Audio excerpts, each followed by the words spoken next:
زينتي الحلوين، زي ما عودتكم كل شويه كده بجيب لكم حاجه من المغرب تنكشكم كده واعرفكم قد ايه المغرب ناس ما بتهزرش في حاجات التجميل. الوصفه دي بسيطه وسهله، مختلفه عن الوصفه اللي فاتت اللي كان معانا فيها 12 مكون كان منهم لسان الحبار. خلينا النهارده نتكلم عن الاربع مكونات اللي موجودين عندنا في الماسك بتاع البشره الاساسي وممكن يستخدم للجسم. معانا النهارده دي حمص ودي شوفان.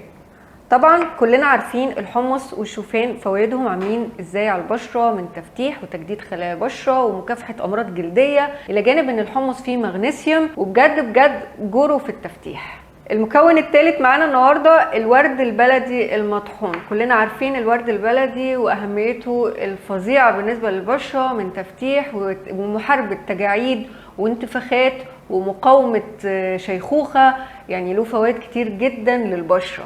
والتاتش بقى بتاع المغاربه الجميل قوي العكر فيسي، اللي هو دوره بقى ان هو يدي لجلدك الوردانه الطبيعيه او انه يديكي بلاش طبيعي للبشره.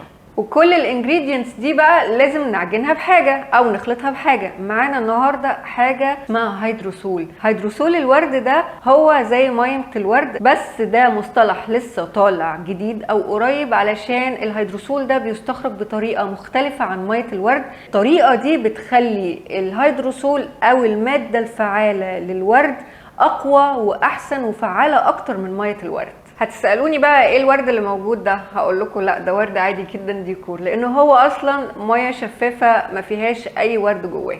هنبتدي بالورد الجميل ده، هناخد منه معلقتين، وطبعا تقدروا تزودوه زي ما انتوا عايزين. هنيجي للحمص والشوفان، هناخد معلقتين من كل واحده او من كل مكون. والحمص هناخد منه معلقتين. طبعا انا بحط 3 علشان اظبط الميزان، ده مش 3، ده هما في الاخر معلقتين برضو. المفروض الوصفة دي فيها زعفران، بس ده لو متاح عندكم اوكي، لو مش متاح مش مشكلة، لان الزعفران احنا عارفين ان هو غالي شويتين.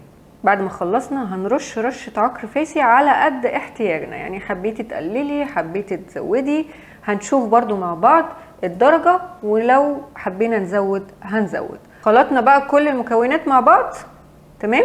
هنبتدي نزود الهيدروسول شويه شويه. طبعا انا زودت العكر فيسي عشان ما كانش باين خالص، فزودته علشان يبان معانا، وزي ما انتم شايفين اللون الاحمر الجميل.